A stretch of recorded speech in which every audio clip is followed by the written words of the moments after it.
네, 먼저 경제 전망부터 짚어보겠습니다. 이 코스피가 4,300선을 돌파하면서 사상 최고치를 새로 썼습니다.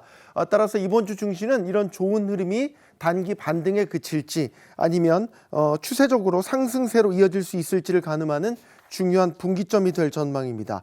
이 상승의 중심에는 반도체가 있는데요. 삼성전자와 SK하이닉스가 급등하면서 반도체 랠리가 지수를 끌어올렸고요. AI와 반도체 슈퍼사이클에 대한 기대감이 다시 한번 분출하는 모습이었습니다.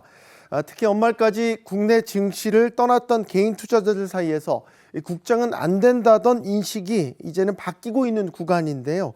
여기에다가 외국인 매수세까지 가세하면서 이 랠리가 언제까지 이어질 수 있을지 시장에 관심이 쏠리고 있습니다. 네, 이번 주 정말 눈여겨봐야 될 텐데, 그리고 이번 주에는 또 굵직한 이벤트들도 있죠. 네, 그렇습니다. 바로 대표적인 게 미국 라스베이거스에서 열리는 소비자 가전 전시회 CES 2026입니다. 이번 CES 핵심 키워드는 역시 AI가 될 것으로 보입니다. 그 중에서도 피지컬 AI인데요. 로봇과 휴머노이드처럼 실제 산업과 일상으로 확장되는 AI 기술이 전면에 등장할 가능성이 큽니다. 국내 기업들 역시 로봇과 자동화, AI 융합 기술을 선보일 예정이어서 이 CES를 계기로 기술주 전반에 대한 투자 심리가 개선될 수 있다는 전망이 나옵니다. 여기에 CES 기간 중에 삼성전자의 잠정 실적 발표도 예정돼 있습니다. 사상 최고 영업이익이 예상되는 만큼 시장에서는 HBM 수요 확대와 또 메모리 수급 상황에 주목하고 있습니다. 실적이 시장 기대에 부합할 경우 이 반도체 슈퍼사이클에 대한 신뢰가 한층 강화될 수 있다는 분석이 나오고 있습니다. 네, 이런 국내 변수뿐 아니라 외교 일정도 이번 주 증시에 영향을 줄 수 있을지 궁금해지는데요. 이번 주에 예정된 한중 정상회담, 이 시장에는 어떤 부분에 영향을 좀 줄 수 있을까요? 네, 가장 주목되는 부분은 한중 간 경제 협력에 대한 분위기 변화가 아닐까 싶습니다. 당장 가시적인 합의가 나오지는 않더라도 관계 개선 신호만으로 시장에는 심리적 호재로 작용할 수 있다는 평가가 나옵니다. 특히 그동안 제약이 많았던 콘텐츠나 소비재, 화장품, 엔터테인먼트 업종에서는 이 한한령 완화 가능성에 대한 기대가 선 반영될 수 있다는 전망입니다. 실제로 과거에도 이 한중 관계가 완화 국면에 들어설 때마다 중국 소비와 연관된 종목들이 먼저 반응하는 경우들이 많았습니다.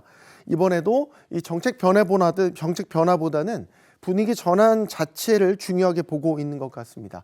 증권가는 이런 흐름을 반영해 이번 주 코스피 지수 밴드를 4,100에서 4,350까지 바라보고 있습니다. 네, 이렇게 코스피가 연일 사상 최고치를 경신하면서 5천에 대한 기대감이 계속 많은 분들의 그 설레임을 가지게 하고 있거든요. 네. 어떻습니까? 어떻게 될 것 같습니까? 네, 일단은 국내 요인만 놓고 본다면 코스피 5천에 대한 기대가 나오고 있는 배경은 분명해 보입니다. 정부의 증시 부양 의지가 강력하고요. 상법 개정이나 세제 개편, 또 국민성장본드 출범까지 이 주식시장을 살리겠다는 메시지가 정책 전반에 강하게 자리 잡고 있는 모습입니다. 다만 문제는 해외 변수입니다. 이번 주 발표되는 미국의 12월 고용 보고서는 연준의 금리 정책 방향을 가늠할 핵심 지표로 꼽히고 있습니다. 고용이 예상보다 강하게 나오면 금리 인하 기대가 다시 후퇴할 수 있고요. 반대로 고용 둔화가 지나치면 경기 침체 우려가 커질 수 있습니다. 결국 코스피가 지금의 상승 흐름을 보기 좋게 이어나가기 위해서는 국내 정책 기대뿐 아니라 미국 지표가 적당한 수준으로 나와주는지가 중요한 변수가 될 것으로 전망됩니다.